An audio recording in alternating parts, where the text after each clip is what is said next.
Onwa mmụọ ka m kalụ gị niile. Onwa mmụọ ka m kalụ gị niile. Nne m na nna echetago m egwu a.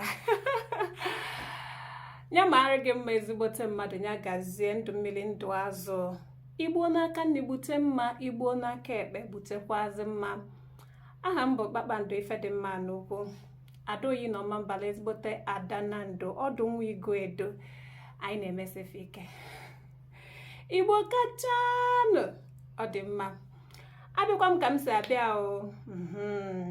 Tata n'uche onye adịrị ya njọ.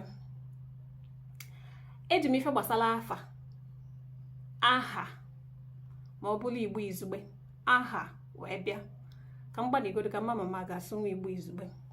Ịma na Igbo Anambra na-atọ ite, mana ka m gbanigodo. Eji m ihe gbasara aha wee bịa tata. Enwere akwụkwọ nna-agụ, agụmagụ Igbo nna-agụ, wee zute ọmalịcha aha eji atụ inu, mana aha ka ọ bụ. Ụfọdụ na-azakwa ya n'aha echichi. Ịmara afa be ha nwa? Ịmara aha be ha nwa? Aha ahụ bụ Omemgbe Oji.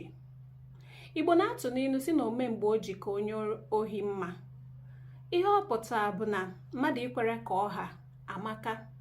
Ịghọta, gị nwekwa ike tapịa ya dịka isi wee ghọta, nsogbu adịrọ. Mana ewezuga na eji ya wee tụọ ilu, ọ bụ na anyị neba ya anya dịka aha,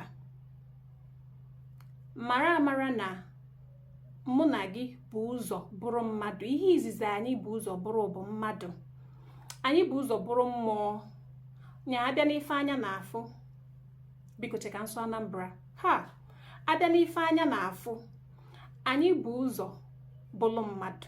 Mana abịa n'ife anya ada afụ, anyị bụ ụzọ bụrụ mmụọ. Ịghọtago, maka na mmụọ na anyị n'ime. Mana n'ife anya na-afụ, anyị bụ ụzọ bụrụ mmadụ. Ihe ọzọ anyị bụ ụzọ nwee ka anyị bụchara mmadụ nwee ndụ bụ aha. Igbo si na aha onye na-achọ ji ya.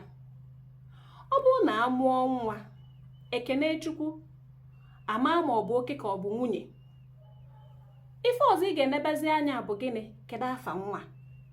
N'oge bulu gboo, ada aba afa na afa.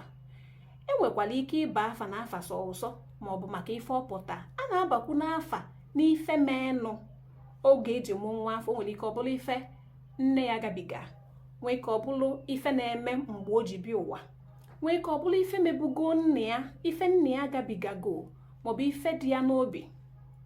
Mana ife ka mkpa bụ na ada aba afa na afa. A na-aba afa kedu ife afa alụ, kedu ife ọ nọ na ya.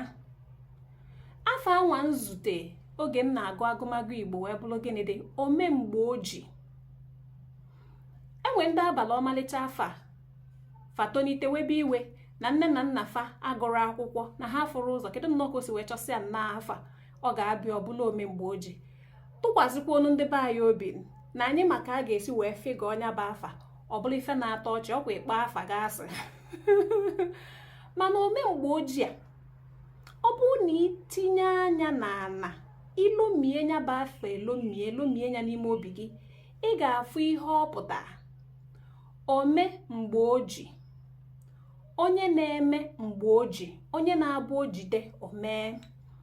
Ịfụ na afọ a dị omimiri nne, bụkwaziala ife nkụzi na ife ịlụ gala aka otu anyị kwesị dị na-ebi ndụ anyị. Kedu ife nji na-ekwu ife a?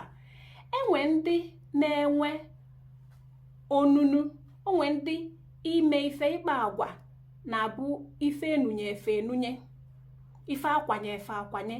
Nwee ndị na-abụrụ mmadụ kwanye efe, mana n'ime onwe fa ọ bụ na fe jidere onwe ha aka, efu ha ka ha na-anya ndị na-eme ihe na kwom.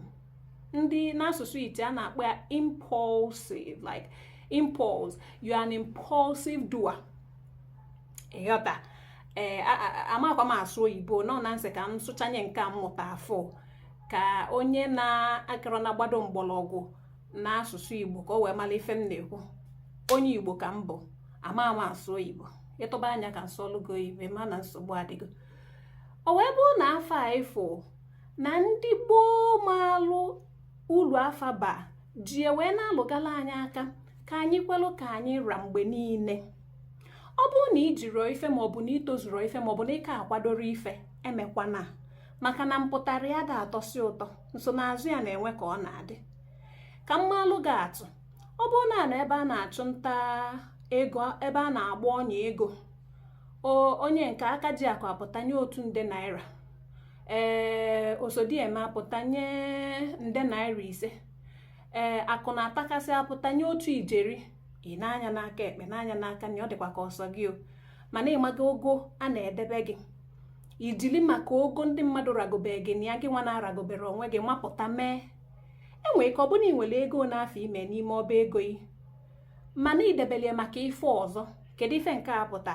Ife ọ pụta bụ na ịkpagokwa atụmatụ inwere aka ego na idebe ka iwee mee ife ọzọ, iweli ya nye ndị kwele ọnya ego. Ọ bụla ya bụ na imezi ife na ị chọrọ ime, ọ bụrụ na ị gaa n'iru mebe ife ị chọrọ ime, ọ bụla ya agbaba gị ụgwọ, ọ bụla ya na-ebi akwụọ ife ị na-enwero ome mgbe o ji. Ịghọtago ya na ya bụ ife na-akụzili anyị. Ọ bụrụ na ịkwado ime ife, amakwa m na mgbe ụfọdụ na ife na-adapụta na ntụmadị afọ ebe ebidola aka ebido ya n'ikpele. Ịghọtago, mana kaba arụfu na oge ị na-eme ife ịkwadola akwado, ife iji karịrị mgbe ị na-eme ife ị na-ejiro. Ama m ịghọta, ka ị ghara ịbụ onye a na-enunye, ka ị ghara ịbụ onye a na-akwanye, onye ga-abịa imesizi taba aka n'ọnụ bebesi ndị sikwa ka ime ka ibe gị o wee debe gị oke solu ngwele maa mmiri. Ome mgbe o ji bụ ọmalịcha afa. Ọ bụrụ na m sị ka ntinye n'asụsụ bekee ife ọ na-akụzi contentment planning. Ome mgbe o ji bụ onye afọ anwa kwuchara ife niile ọgwụ n'ihe gbasalụ mmadụ ikwelụ ka ọra. Afa gị ọ bụ ome mgbe o ji, ịgbanwe gị ya zaba afọ iche na ọnya kasị ụtọ. Ka ife ilo gbasara afọ abụọ ome mgbe o ji, mee nka mmalụ n'ebe a na-edozi, gwa m uche gị, maka na achọ m ka mmalụkwa uche gị o. Cheta na aha m bụ Kpakpando Ifedimma Anukwu, Ada Oyinoma Mbalada Igwedo na Ndo ọdụdụ nwa Igwedo. Ka ọ dịkwa o, ụbọchị nta na ya na-ajụ na Owere nchi maka na uche onye adịrị njọ. Ka o mesịa.